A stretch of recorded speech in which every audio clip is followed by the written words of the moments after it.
এই দেশে আজ পর্যন্ত স্বাধীনতা হয়েছে 54 বছর।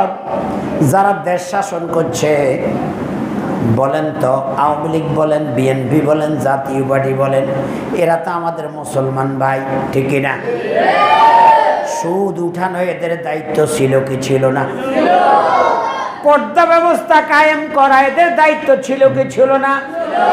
পর্দা করা কি নফল না ফরজ?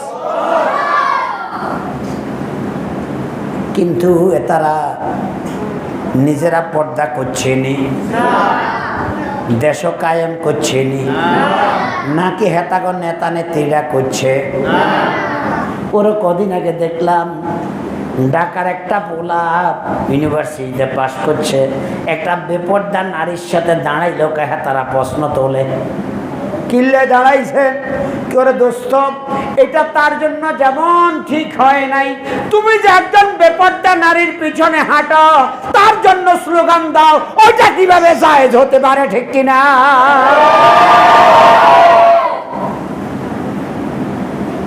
তুমিও তো মুসলমান, তুমি দেশ শাসন করেছো, সুদ উঠা নাই কেন?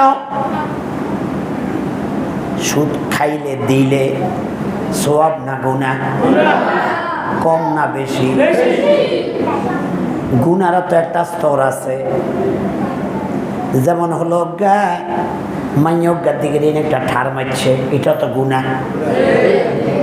আরেকজনের মাইয়ার গাত আপ দিছে, এটা তো গুনাহ। আরোগ্যের 3 দিন নিগারে রুমের মধ্যে আটকে রাখছে, এটা তো গুনাহ। এখন এই তিনটাকে এক মাননি, কোনো কথা কয় না। এই 3টা গুনার মধ্যে ব্যবধান আছে না নাই? এখন যদি ইগার মাল লাগে জিনা করছে, ইগে আরেকজনের মাইয়েরা ঠারও দেয় না, গাতও আর দেয় না, রুমও আটকায় রায় না, নিজের মারে ধরি অপর মাইয়ার মতো আকাম করছে। আপনারা কন হোলা ইগারে আপনারা এই দুনিয়াতে রাখবেন নি? হাইলে তো মনে হয় তারে 5 তলে দিয়ে হাইলে হালাইবেন, কথা বলেন ঠিক কিনা? কারণ এই বেয়াদব নিজের মাল্লকে আকাম করছে, মাল্ল কিচ্ছে। এর দোস্ত, দেশের মধ্যে যদি অজ্ঞা হলা এমনা খারাপ হয়, মায়ের লগা আকাম করে, তুমি তার এত খারাপ জানো? তোমার দেশটাতে সুদে চলছে, তুমি নিজে তো যেই দলগুলো সুদ সমর্থন করে, যারা বারবার ক্ষমতায় গেছে সুদ উঠায় নাই, এদেরকে সমর্থন করার দ্বারা তুমি তো নিজের মায়ের সাথে জেনা করতেছ অনবরত। নাউযুবিল্লাহ। অনবরত বুঝেননি? সব সময় মায়ের লগে জেনা চলে। যদি আপনি সুদকে সমর্থন করেন, আবার একটা লোক যদি এই দেশে আকাম করে, এতারে মসজিদ কমিটিতে রাখে না, মসজিদে আইলে ইয়া খারাপ কয় কি কয় না? কিন্তু যাতে সুদের দোয়ান দেয় হাতে মসজিদের সভাপতি। অথচ রাসূলুল্লাহ বলেছে, মুসনাদে আহমদের হাদিস, কেউ যদি 1 টাকা সুদ খায়, কেউ যদি 1 টাকা সুদ দেয়, তার আমলনামায় 1 টাকার বিনিময়ে 36 বার গুণ জানা করার গুনাহ আসবে। নাউযুবিল্লাহ কর না গান। এই জাতি এখন সুদ খায় কি খায় না? দেয় কি দেয় না? ও তোমরা যারা দেশ শাসন করছো, এদেশে 90% মুসলমান। তুমি দাবি করো তুমিও মুসলমান, আমিও দাবি করি আমিও মুসলমান। তোমার বাবা ছিল মুসলমান, আমার বাবাও মুসলমান। এই সুদ উৎখাত করা তোমারও দায়িত্ব ছিল, আমারও দায়িত্ব। তুমি করো না বিদায় আমি এখন বলতেছি, তুমি এখন আমারে রাজাকার বলো, ঠিক কিনা? আল্লাহর কাছে জবাব দেওয়া লাগবে কি লাগবে না? আল্লাহ কিন্তু ধরে ধরে ধরে না, ধরলে আল্লাহ কয় না আমরা পালাই না, করে হালায় না, বেড়াইতে গেছে, কথা কন না, ঠিক কিনা? আল্লাহ ধরছে কি ধরে না? আল্লাহ দৈত্য হারে নিও, আল্লাহর ক্ষমতা আছে না নাই? তাহলে এই জন্য ভাই, কত সারাদিন কষ্ট করি আইসে না কেনা খাইব, মাত্র রান্না বাড়া শেষ হবে লই খাইব খানা তুই জোর ডাল লাগছে কথা কোন ঠিক নিও আল্লাহর ক্ষমতা আছে না নাই আল্লাহ দৈত্য হারে কি হারে না আচ্ছা এবার আসেন তাহলে সুদ উৎখাত করণ দরকার আছে নি এটা শুধু যারা হুজুর হেতা গলাই দরকার আন্না গলায় দরকার নাই সবাইলে দরকার নেই তা আন্নের দলটা জিগাইয়ে না ওই দল তুই না আর ভোট নাস বারবার তুই সুদ উৎখাত করার কর্মসূচি আসেনি ক্ষমতা যায় সুদ উঠাবি নি নয়তো আমি মাল্লাবে জেনা করার গুণা আমার আমল নামায় আসবে আগে ক তুই সুদ উৎখাত করবি নি এরপরে পর্দা করার নফল না ফরজ পর্দা করা কি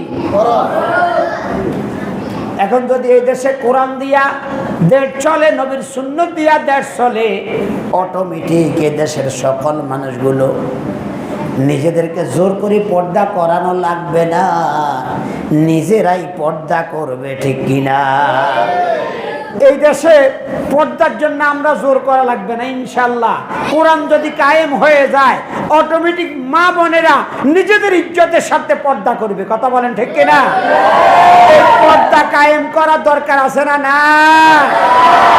তোমার দলের নেতারা পর্দা করে না তোমার দলের নেতারা তোমার নামাজ পড়াইতে বলে না কেন কাল কিয়ামতের ময়দানে নেতা বলবে কিরে তুই জাহান্নামে গেছত কিনলেই কইব নেতামি করছি নামাজের কথা কই না লান্না কুমিনাল মুসাল্লিন যেই দল তোমাকে নামাজের কথা বলে না যেই দল তোমাকে পর্দার কথা বলে না যেই দল তোমাকে সুদ উৎখাতের কথা বলে না ওই দল কারা মুসলমানদের জন্য জায়েজ হতে পারে না ঠিক কিনা এখন কি আপনার রাসূলকে মানতে রাজি আছেন নি রসুলকে না মানলে জান্নাতে যাওয়া যাইব নি দুনিয়ার নেতা নেত্রীর মানলে জান্নাতে যাওয়া যাইব নি তাহলে রসুলকে মানতে হবে জান্নাতে যাওয়ার জন্য ঠিক কিনা এজন্য যেহেতু রসুলকে জান্নাতে যাওয়া দরকার এজন্য রসুলকে জানাও কি দরকার রসুল যেভাবে যাহা করিয়াছেন তাহাই করলে জান্নাত দিবে কে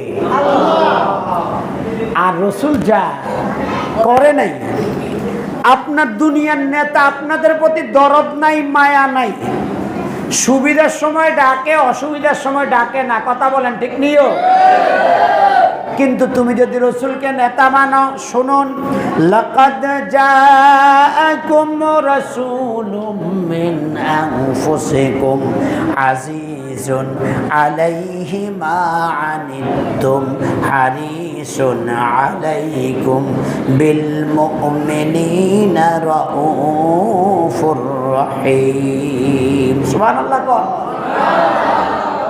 সূরা তাওবা আয়াত নম্বর হলো 128 সূরার নাম কি সূরা তাওবা আয়াত নম্বর কত আল্লাহ এখানে বলছেন লাকাদ জাআকুম রাসূলুম মিন আনফুসিকুম তোমাদের কাছে এসেছে তোমাদের মধ্য থেকে একজন রাসূল তোমাদের কাছে এসেছে তোমাদের মধ্য থেকে একজন রাসূল কার কথা আল্লাহর কথা যে তোমাদের দুঃখ কষ্টে তার সহ্য হয় না তোমরা কষ্টে থাকলে তিনি তা সহ্য করতে পারে না তোমরা বিপদে থাক পড়বে এজন্য তিনি সহ্য করতে পারে না